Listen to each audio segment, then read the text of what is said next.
Il y a énormément de personnes qui ne se sentent pas à leur place dans leur vie actuelle et ça peut être frustrant pour ces personnes-là de voir que d'autres ont une ligne directrice, un projet bien ficelé, ont vraiment une passion prenante qui dirige toute leur vie alors que nous, on ne sait pas vraiment quoi faire, on ne sait pas vraiment ce qui nous plaît, on est quand même pas mal paumé. Si tu regardes cette vidéo jusqu'au bout, tu vas repartir avec un protocole complet en 4 étapes pour aller créer ta vie de rêve, trouver enfin ce qui te plaît, ce qui t'anime, ce qui est aligné avec toi et pouvoir engager des actions dans cette direction-là, des actions alignées avec cette vision de ta vie de rêve que tu veux essayer d'atteindre.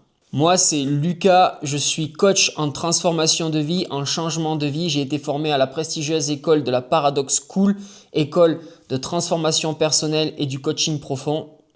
J'ai réalisé moi-même ma transformation de vie, mon changement de vie il y a 4 ans. À la base, j'étais enseignant dans les collèges, donc j'ai enseigné pendant 8 ans. Et aujourd'hui, je vis avec ma meute de chiens de traîneau, mes chevaux. Et j'ai comme deuxième activité ce coaching, cette activité de coaching en changement de vie que j'adore aussi. Donc, je vis vraiment de mes deux passions, le côté nature, sauvage, équipage, chien de traîneau, chevaux et le côté mindset, développement personnel, transformation personnelle lié à la création d'une vie idéale. Et j'adore vous accompagner pour que vous aussi, vous puissiez changer de vie et en avoir une qui est beaucoup plus alignée avec qui vous êtes et ce que vous aimez vraiment. Allez, sans plus perdre de temps, on attaque puisqu'on a 4 grosses étapes à traverser. Et dans chacune des étapes, on a encore des petites sous-étapes. Donc, on a un peu de boulot, donc c'est parti. Je peux lever mon chapeau, ma présentation est faite. Alors, première étape, il va falloir qu'on crée son cap. Car effectivement, si vous voulez avancer dans la vie, vous créez une vie de rêve, mais que vous ne savez pas où aller, dans quelle direction mener les actions, ben vous allez dériver. C'est comme un marin qui prend la mer. Ok, il veut absolument prendre la mer, il sent que c'est le moment de prendre la mer. Mais s'il n'a pas de cap, eh bien, il va dériver. Et c'est là où vous allez me dire, oui, mais justement, Lucas, c'est le sujet de la vidéo. On ne sait pas ce qu'on veut, on est paumé. C'est pas grave. La première chose que vous allez faire pour trouver votre cap, votre direction à suivre, il va falloir noter de 1 à 10 les différents domaines de vie. 1, celui qui est le plus douloureux actuellement. 10, c'est déjà la version idéale de notre vie de rêve, quoi. Je m'exprime peut-être mal, donc je vais concrétiser tout ça. Vous prenez les différents domaines qui vont être couple, amour, qui vont être travail, mission, qui vont être finances, qui vont être cadre de vie, environnement, qui vont être relations, famille, qui vont être santé, corps, spiritualité, sens, alignement. Et je pense que j'ai fait le tour. En tout cas, si j'en ai oublié, vous tapez les différents domaines de vie sur Internet, il va vous sortir la liste. Et donc, pour chaque domaine de vie, vous allez classer de 1 à 10. 10 étant votre version idéale, le summum, et 1 extrêmement douloureux. Il faut absolument que ça change. J'en peux plus de vivre cette situation-là. On va prendre par exemple le domaine couple amour. Aujourd'hui, actuellement, si vous deviez le classer entre 1 et 10, où est-ce que vous vous situez? Encore une fois, c'est un exemple. Ben moi, je suis à 10. J'ai vraiment la femme parfaite ou l'homme parfait. Ça dépend qui vous êtes du coup en face de la caméra. Je ne peux pas espérer mieux. Vraiment, je suis comblé. Ok. Donc celui-là, il y a très peu de chances qu'on aille travailler là-dessus en premier puisque c'est déjà le summum pour vous. Vous continuez, vous arrivez, travail, mission. Ok, ben là, moi, je suis à 1. Mon boulot de salarié, j'en peux plus. Je suis à la limite du burn-out. Vraiment, j'en peux plus, il faut que ça change. Ok, donc c'est ce domaine-là qui crée le plus de douleur où il va falloir engager les premières actions. Donc, vous me classez tous les domaines de vie de 1 à 10 et vous regardez celui ou ceux qui créent le plus de douleur. Et admettons que vous vous retrouviez avec 2 domaines avec le chiffre 1. Alors, à ce moment-là, ça va être au ressenti, dans lequel j'ai envie d'engager des actions en premier, lequel je ressens qu'il est le plus urgent malgré que les 2 soient très douloureux. Et vous allez là-dedans. Donc ça, c'est la première chose pour définir son cap. On va déjà définir quel domaine de vie génère le plus de douleur et lequel on va essayer de changer en premier. Ensuite, une fois que vous avez votre domaine de vie, le stade numéro 2 maintenant, ça va être l'antivision. Je ne sais pas forcément ce que je veux dans ce domaine de vie douloureux. Par contre, je suis certain que vous savez ce que vous ne voulez plus. Donc, vous allez prendre ce domaine de vie. On va reprendre par exemple couple, non pas couple amour, celui-là on a dit qu'on était à 10.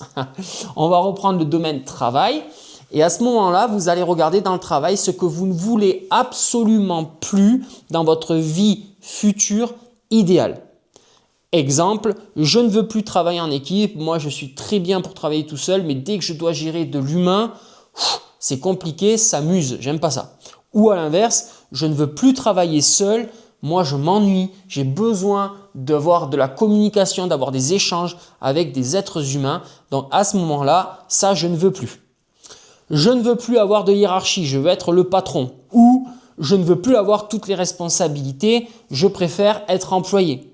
Vous voyez, vous regardez vraiment ce que vous ne voulez plus et vous détaillez tout ce domaine de vie. Moi, dans mon futur idéal, c'est sûr que je ne veux plus ça concernant le domaine du travail.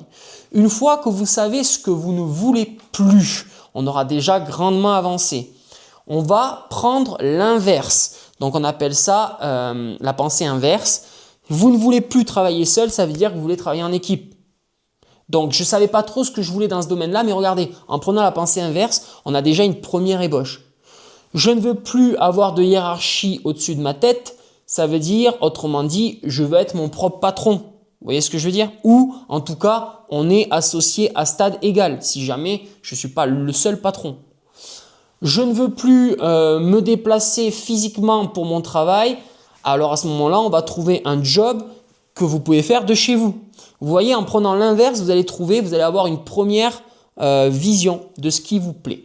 Une fois qu'on a pris la pensée inverse, super. Maintenant, on va essayer de grossir ce qui nous plaît, enfin de grossir ce qu'on a envie d'avoir dans notre futur idéal dans ce domaine-là et grâce à l'exploration. Et donc là, vous allez vous poser comme question.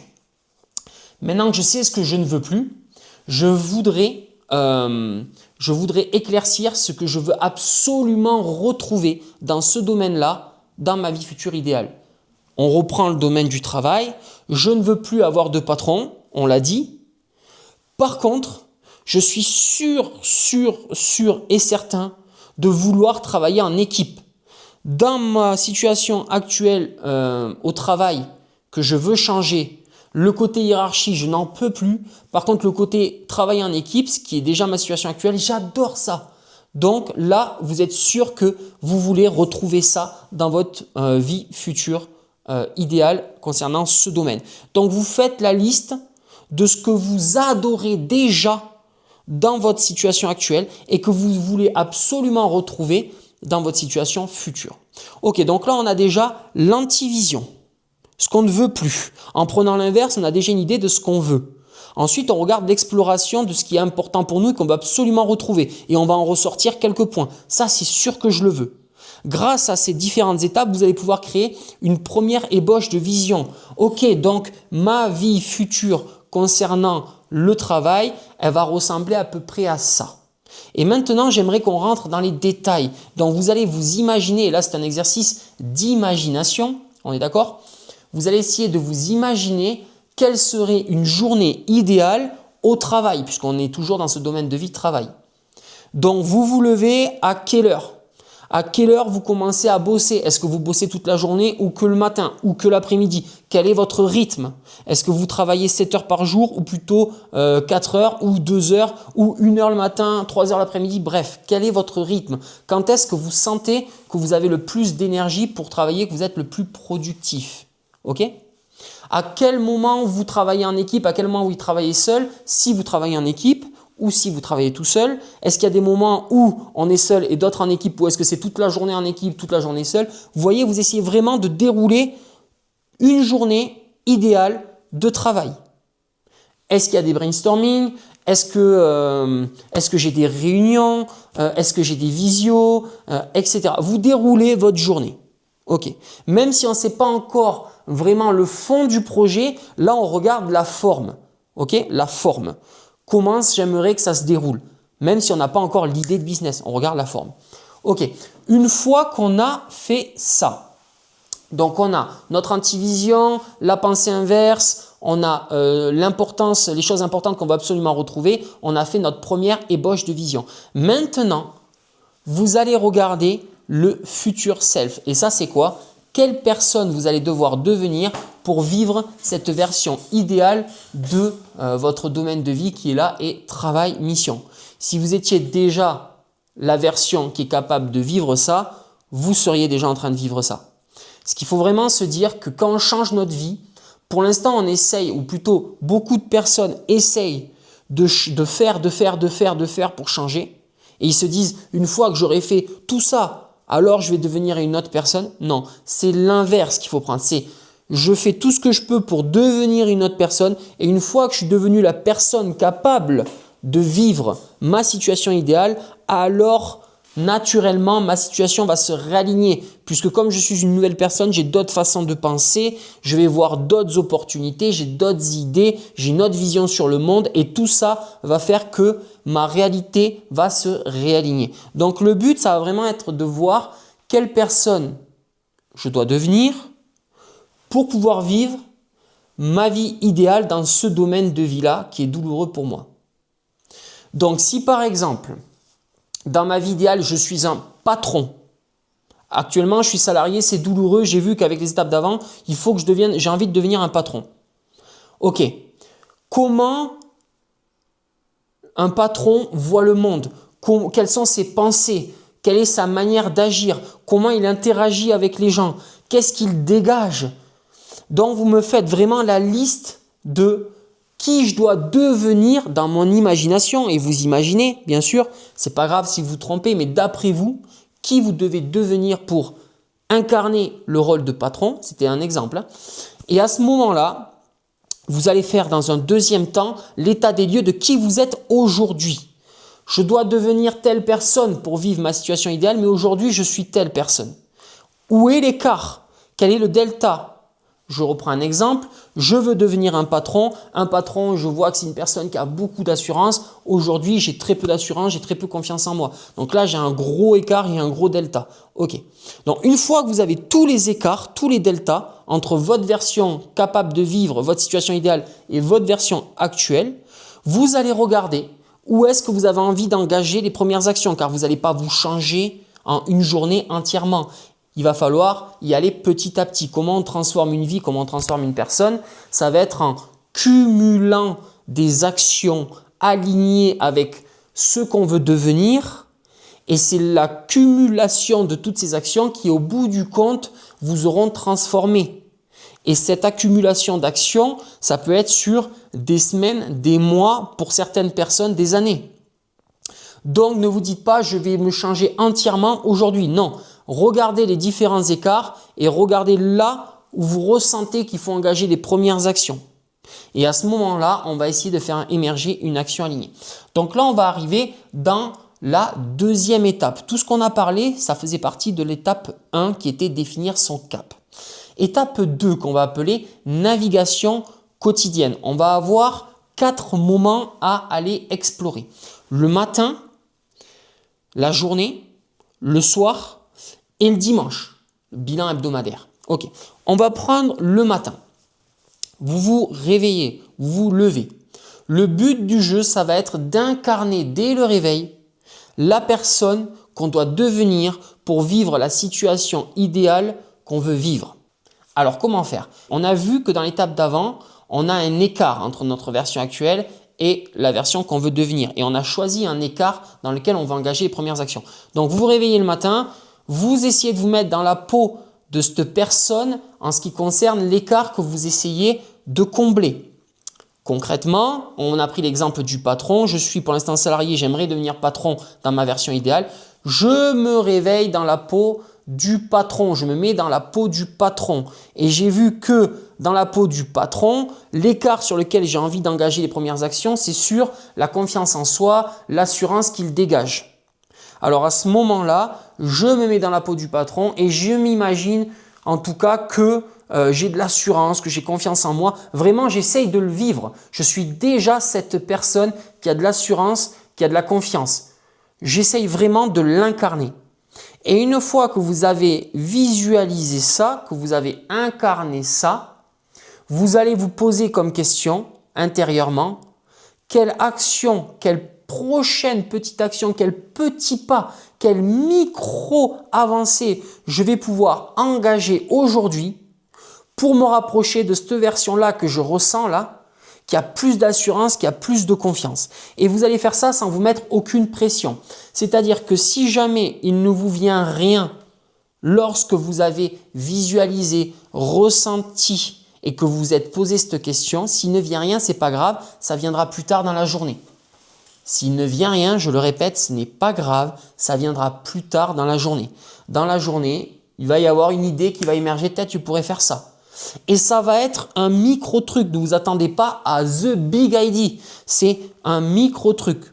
Par exemple, ça peut être à la salle de muscu, je ne m'assume pas, les autres quand il fait chaud, ils enlèvent le t-shirt parce qu'on transpire tous, on est sur des cours collectifs et c'est autorisé d'enlever le t-shirt si on a chaud pour avoir moins chaud. Moi, j'ose pas, je m'assume pas, je suis pas encore complètement OK avec mon image, donc j'ose pas. Peut-être que le prochain micro-pas, ça va être le prochain cours de musculation collectif où quand il fait 35 degrés dehors et qu'on voit que tout le monde lève le t-shirt pour avoir plus froid, ben moi aussi, j'assume, je m'assume, je lève le t-shirt.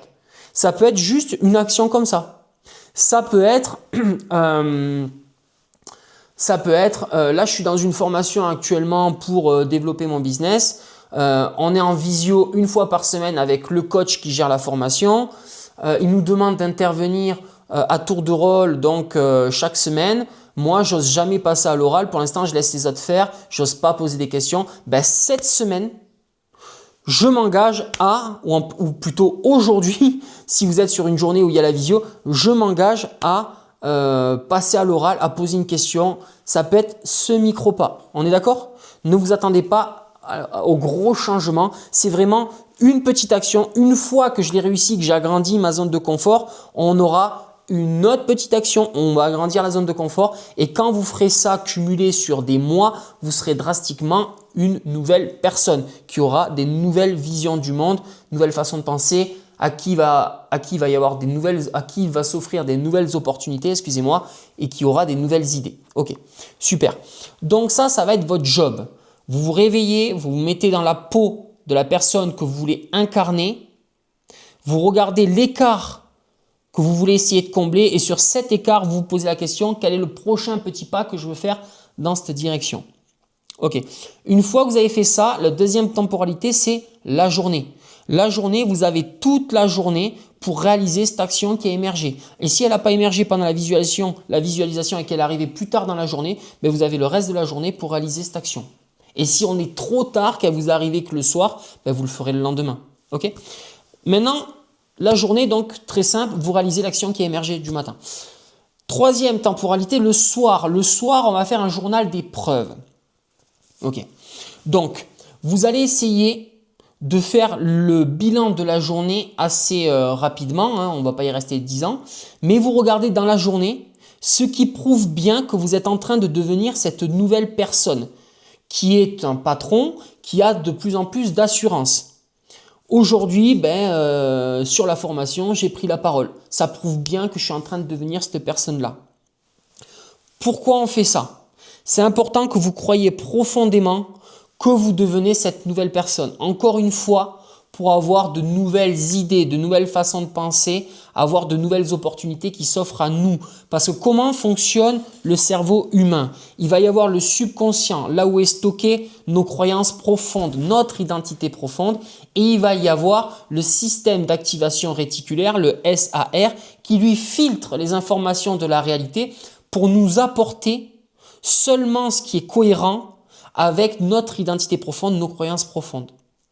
Donc, plus je prouve à mon subconscient que je suis cette nouvelle identité, plus le SAR qui est en lien avec ce subconscient va m'apporter des informations, des opportunités, des idées, des nouvelles façons de penser en lien avec cette nouvelle identité. Et c'est comme ça qu'on va changer petit à petit notre vie. Donc, hyper important de prouver à notre subconscient tous les jours qu'on est bel et bien en train de devenir cette nouvelle version. Donc, le soir, journal d'épreuve, qu'est-ce qui prouve qu'aujourd'hui, j'ai bel et bien mis en place des choses qui prouvent que je suis bel et bien en train de devenir cette nouvelle personne. Ok. Quatrième temporalité et dernière temporalité, le dimanche. Le dimanche, vous faites un bilan de la semaine avec le même principe que le journal d'épreuve. Qu'est-ce qui prouve que cette semaine, je suis bel et bien en train de devenir cette nouvelle version, qu'est-ce que j'ai fait, comment je me suis comporté, comment j'ai pensé, comment j'ai agi et comment tout ça prouve que je suis bel et bien en train de devenir cette nouvelle version. Ok. Ensuite, vous regardez qu'est-ce qui fait que j'en suis encore éloigné. Qu'est-ce que j'ai fait cette semaine qui m'a éloigné encore de cette version-là.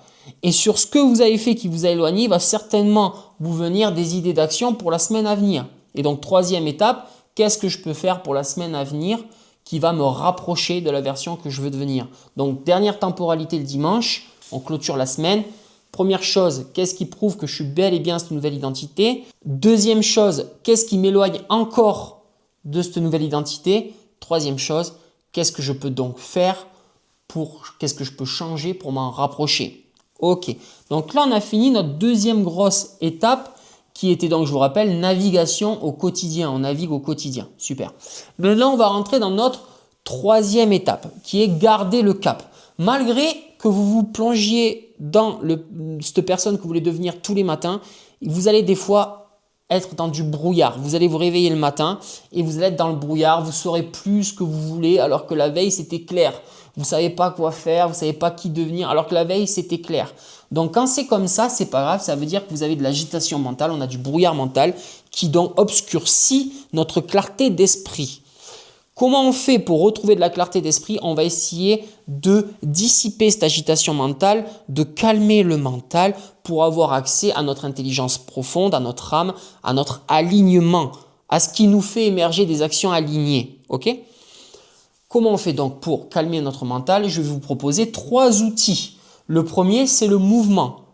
Vous pouvez vous mettre une musique inspirante dans les oreilles. Inspirante, vous ne mettez pas la radio avec des chansons que vous chantez à tue-tête tout le long du mouvement, sinon ça ne sert à rien.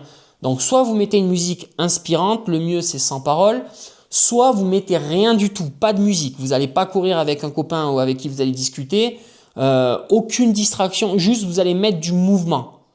Et lorsqu'on se concentre sur l'effort qu'on est en train de réaliser, donc mouvement, effort physique, ça peut être de la marche, de la course, de la musculation, du vélo, de la natation, de l'escalade, de la danse, ce que vous voulez. Mais vous allez mettre du mouvement. Et lorsque votre corps et votre esprit, votre cerveau va se concentrer sur le mouvement, eh bien, ça va calmer le petit singe qu'on a à l'intérieur de la tête, ça va calmer cette agitation mentale. Ok, première chose. Le deuxième outil que je vous préconise, ça va être la méditation. Alors, je mets entre guillemets parce que quand je parle de méditation, je parle surtout d'exercices où on va mettre en place des respirations, des visualisations, du ressenti, plus un temps de silence derrière pour faire émerger donc des actions alignées. Donc, on met en place une respiration spécifique qui va calmer notre mental, ou on met en place une visualisation spécifique qui a pour but, encore une fois, de calmer notre mental, ou un certain type d'exercice de ressenti qui a encore une fois pour but de calmer notre mental. Et après, une fois qu'on a calmé ce petit mental, là, ce petit singe qu'on a à l'intérieur de notre tête, on laisse un moment de silence derrière, sans distraction, juste nous et notre intelligence intérieure, notre âme, vous l'appelez comme vous voulez, pour faire émerger donc des choses alignées. Super, donc ça c'est les 3... excusez-moi, ça c'était le deuxième outil. Et le troisième outil, ça va être l'écriture. Hyper puissant l'écriture. L'écriture, quand vous avez du brouillard mental, que c'est confus, de passer à l'écrit, ça va structurer votre pensée. Vous allez récupérer énormément de clarté mentale. Moi, l'écriture, c'est mon arme secrète. Donc, je me réveille le matin, je suis un petit peu dans le brouillard, je sais plus quoi. Hop, je prends mon calepin, mon stylo, je marque qui je veux devenir. Je veux, ou plutôt on le met au présent, je suis un entrepreneur, un patron, nanana. Ok. Et en dessous, je marque qu'est-ce que je dois faire, qui je dois être pour devenir ce patron. Et là, vous allez voir qu'il va vous venir des trucs et vous marquez, et vous marquez. Il va vous venir des choses et vous les marquez, vous les ancrez. Vous allez structurer votre pensée. Et donc, quand vous êtes perdu, vous marquez ça à l'écrit. Qui je suis, donc la version que vous voulez devenir, vous la mettez au présent. Et ce que vous devez faire pour devenir cette personne. Et vous allez voir, il va vous venir des trucs et vous les ancrez, vous les structurez. Super. On a fini pour l'étape 3 qui était garder son cap. Et l'étape 4 qui va être faire sauter les blocages. Dernière étape, faire sauter les blocages. Ça, c'est quand le matin, vous vous visualisez dans la personne que vous voulez devenir et que ça sonne faux. Vous vous mettez dans la peau du patron qui a de l'assurance, mais ça sonne faux. Vraiment, vous sentez que c'est pas vous, ça sonne faux. Bon, mais il y a deux solutions. Soit c'est un désalignement. Vous n'êtes pas aligné avec ça. C'est pas vraiment vous. Votre être intérieur, votre âme ne veut pas vraiment devenir un patron. C'est pas vous. C'est parce que plutôt vous avez vu que sur Instagram, si tu es patron, chef d'entreprise, machin, c'est stylé, tu as un lifestyle de ouf, bref. Mais finalement, c'est pas vraiment vous. Donc, si jamais c'est pas vous et que c'est désaligné, vous allez remettre en place les 3 outils de l'étape d'avant pour calmer le mental et vous poser la question simplement, quelle est la version qui est plus alignée avec moi? Et si ça ne vient pas pendant ces outils-là qui sont mouvement, méditation et écriture, ne vous inquiétez pas, ça viendra plus tard dans la journée ou le lendemain. Pas de pression. Moins vous mettez de pression, plus il va émerger des choses. Ok? Si ce n'est pas une question de désalignement, vous sentez que ça sonne faux, mais non, vous êtes sûr que c'est pour vous. Patron, c'est vous. Pour l'instant, vous êtes salarié, mais là, vous êtes en train de vous tromper. Vous êtes un patron. Mais ça sonne quand même faux. C'est parce que c'est lié à une peur et à une croyance limitante qui est liée à cette peur, qui alimente cette peur. Donc là, il va falloir identifier cette peur. Ça peut être, ça sonne faux parce que j'ai peur de ne pas savoir gérer une équipe. Ok, quelle est la croyance limitante qui alimente cette peur de ne pas être capable de gérer une équipe? Ça peut être la croyance limitante, j'ai jamais été compétent dans la communication. Je ne sais pas, depuis tout petit, je ne sais pas communiquer. Et donc, comment voulez-vous que je manage une équipe si je ne sais pas communiquer? Ça peut être ça. Donc, il faut que vous identifiez ce qui alimente cette peur. Quelle est la peur et qu'est-ce qui alimente cette peur? Une fois que vous avez votre croyance limitante, on va essayer de voir d'où ça vient. Ok, d'où est-ce que ça vient? Du plus loin que je regarde dans le passé, où est-ce que j'ai créé cette croyance que je ne sais pas communiquer avec les autres, que je ne sais pas m'exprimer? Qu'est-ce qui s'est passé? Qu'est-ce qui a fait que je crois ça aujourd'hui? Une fois que vous avez l'origine, vous allez déstabiliser cette croyance. Donc pour la déstabiliser, on va se poser 2 questions. La première, est-ce que c'est 100% vrai que je ne sais pas communiquer dans 100% des cas? Ou est-ce qu'il y a des situations où finalement la communication, je suis assez à l'aise? Est-ce qu'il y a des personnes avec qui finalement je suis assez à l'aise? Vous déstabilisez. On questionne, on remet en question, on génère du doute. Deuxième façon de déstabiliser, on met des contre-exemples. Quand est-ce que dans ma vie, finalement, j'ai su communiquer avec des personnes? Et si au premier abord, il vous vient rien, c'est normal, au début, il ne nous vient rien, on y reste et on cherche, et on cherche, et on cherche. Ah oui, c'est vrai que quand il s'agit de mon frère, je sais communiquer. Ok, super. Ah oui, c'est vrai que si c'est mon pote, je sais communiquer. Et une fois que vous avez vos contre-exemples, vous vous posez la question, quelles sont les conditions qui font que dans ces situations-là, j'ai pu communiquer? Et bien là, je suis en confiance avec cette personne et puis avec mon pote aussi, j'étais en confiance. Donc finalement, je peux communiquer. Ou plutôt, ben là, on parlait d'un sujet qui m'intéressait vraiment et avec mon pote aussi, c'était le même sujet. Tiens, quand c'est un sujet qui me plaît, finalement, j'ai pas de mal à communiquer. Et vous allez chercher les contre-exemples et voir ce qui fait que vous êtes capable d'y arriver. Une fois que vous avez ça, vous allez essayer de générer une nouvelle croyance qui s'appuie sur ça. Ben finalement, j'ai envie de croire que si c'est un sujet qui m'intéresse et avec des personnes en qui j'ai confiance, je suis capable de communiquer. Nouvelle croyance. Et maintenant, l'étape d'après, on va essayer de prouver, d'ancrer ça dans notre subconscient que si le sujet m'intéresse et si les personnes, j'ai confiance en elles, je suis capable de communiquer. Donc, quelle est la petite action que je peux mettre en place pour justifier ça? Ça peut être, eh bien, je m'entoure de personnes, mon équipe sera que des personnes avec qui j'ai confiance. Et je prends la parole devant eux et je me rends compte que ça se passe bien. Poum! Ça confirme le fait que si les personnes, j'ai confiance en elles, pas de souci pour communiquer. Ok? Et on va rentrer cette croyance-là qui ne nous limite plus, mais qui nous tire vers le haut, on va l'ancrer comme ça. Ok? Donc voilà en gros les 4 étapes qui font que tu vas pouvoir changer. Et c'est quand toi tu auras changé intérieurement que l'extérieur va se réaligner. Et donc, encore une fois, c'est comme ça que tu vas changer ta vie. C'est tout pour moi. Si jamais tu veux me suivre, donc tu as les liens sur mes réseaux Instagram et je t'invite à t'abonner sur YouTube. Si tu veux que je t'accompagne dans cette création de vie, là, dans ce changement de vie écris-moi, je te laisse mon mail en dessous. Je suis coach, hein, c'est mon job. Et si tu veux être autonome, mais avoir tout mon processus de transformation de vie, je te mets aussi le lien de Compass Process, qui est une formation en ligne, un processus en ligne que tu vas traverser et qui va te permettre de changer de vie, qui reprend ce qu'on a raconté un peu aujourd'hui.